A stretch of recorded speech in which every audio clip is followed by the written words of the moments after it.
She-Hulk is breaking down walls. All the walls, not just the fourth one. It all has this tongue-in-cheek, self-referential thing going on. No, Marvel isn't taking a huge creative risk here. First off, Deadpool.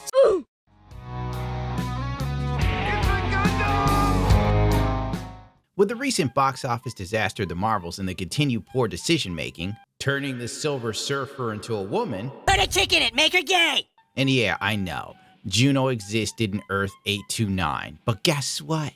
Much like the movie also sharing the same name, nobody cares. Give me Norrin Rad. Nobody talks about the female version of the Silver Surfer. People don't even talk about the time Shia LaBeouf was the Silver Surfer, which I guess is like a what-if sort of thing or whatever. I turned on the Spider-Man video game to be Peter Parker, not Miles Morales. And Insomniac, if you think I'm going to buy Spider-Man 3 with Miles Morales as the lead, you can suck my dog's ass. Don't be a dick.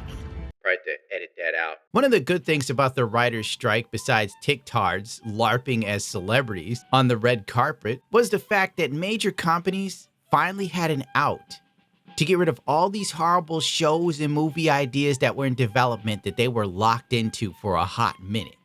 Goodbye, Velma. Goodbye, Black Superman. J.J. Abrams, Bad Robot, Greg Berlanti, Mindy Kaling, Bill Lawrence, and more overall deals suspended by Warner Brothers TV. Suspended means canceled, and after Aquaman 2 bombs harder than the Marvels, that will be the final nail in the coffin for these suspended shows. Aquaman 2 flops even harder than the Marvels. Looks like all those middle-aged women with crushes on Jason Momoa can't keep this fish from going belly up. Needless to say, Disney had a meeting today, and I'm guessing it didn't go well, judging by the 180 from Bob Iger. Maybe the Pandaverse actually got under his skin. Or maybe since the Pandaverse came out, it reached all those normies that really didn't realize how bad things were and then sort of put two and two together. Yeah, South Park's right. Star Wars has been bad. Well, that sounds more like Mickey Mouse than like a Midwestern person. I'm amazed of his genius. Bob Iger says creators at Disney have lost sight of what their job should be. Entertainment first, not messages.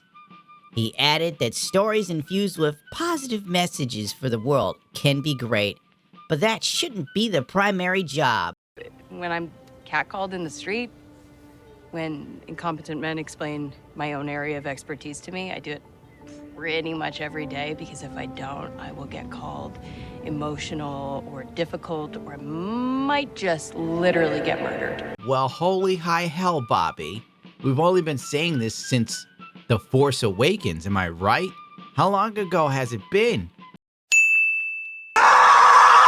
It only took the loss of billions upon billions of dollars over the course of years, toy sales that are stagnant, Funko Pops sending all of their Marvel and Star Wars Funkos to a garbage dump in a landfill. Do you know how many baby Yodas are rotting away? Neither do I. Actually, it was a couple $1 million. And now, finally, She-Hulk has most likely been canceled. She-Hulk Season 2 may have been canceled after series budgets were insane and ratings collapsed. Nobody listened to me back in August of 2021, was it? When I said that this show was $200 million of shit? Disney has revealed that its superhero spy drama, Secret Invasion, is expected to be over budget and costs have ballooned to $211 million for that? It's over. We are screwed. To get Samuel L. Jackson to sit in front of a green screen most of the damn time? You could have gotten any old black man to do that. Is that racist too? She-Hulk Attorney at Law had a reported budget of $25 million for a single episode, which could potentially cost $225 million for the full season. Jesus Christ, let's not forget the fact that literally the people who wrote She-Hulk were so jackass backward that they decided to turn her into She-Hulk in episode 8. So then, you know, the bigwigs looked at it and they're like, no, we need She-Hulk in episode 1. And they had to rewrite the show. The VFX artist people had to make up for everything the last minute. For God's sakes, when one of your writers is literally a cartoon character of an LGBTQ person, like an absolute joke of a human, gay as hell, Pink hair, goofy glasses, and demanding residual checks for farting out pure garbage. And the lead actress opening her mouth about Bob Iger and firing off on him. I'm sure they have no problem pulling the plug from this show. Nobody's beating down her door to get her in anything. This was her one shot and she blew it. I just watched the finale of She-Hulk, Attorney at Law, and I've got to say, I think that show is the best thing Marvel have done since Endgame. I think it's fucking brilliant. It's really funny. I love its self-reflexivity. That last episode was like blazing in saddles. It was great. Tatiana Maslany is the bomb, and I would like to marry her in an alternate dimension. Because it's all real shit. And it's not an act. It's all reality. Recently, Hollywood and Marvel insider Thwip shared that Marvel Studios has changed their plan for the Disney Plus show. It appears that Disney and Marvel are scrapping the She-Hulk series from the streaming platform, pulling the She-Hulk Season 2 order due to poor reception of Season 1. She-Hulk had originally planned to have a Season 2, but due to poor reception, it's probably not going to happen. Wow, what a waste. The poor children. And it couldn't have happened to a worse show. She-Hulk was the perfect example of a beloved Marvel character that literally you couldn't screw it up unless you went out of your way to do so. But then again, they hired a woman whose claim to fame was writing the Pickle Rick episode. So it's clear she was the queen of comedy and creative writing. Everything about this show seemed polarizing and annoying.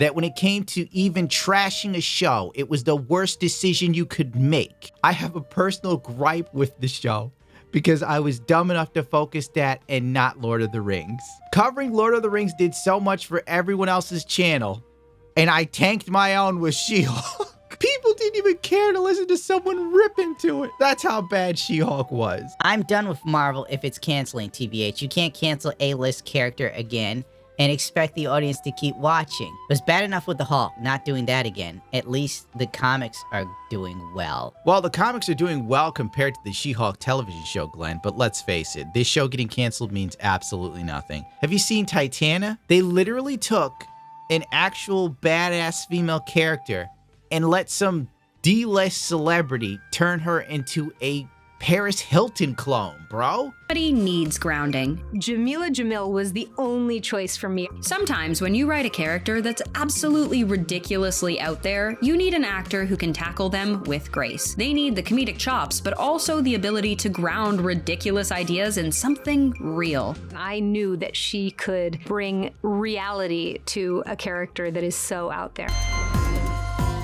She-Hulk by Titania. Thank you.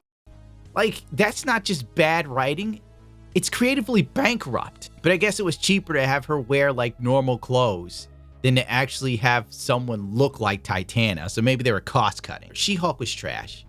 It's one of the worst shows ever. It would be a smart move for Disney to cancel it, and I wouldn't be surprised if they willow She-Hulk and remove it completely from the streaming platform, because it's not even worth your fucking bandwidth to watch. Oh, by the way, thanks, She-Hulk writers, for making the character suck so bad that my CGC graded comics lost money. That's how bad She-Hulk was.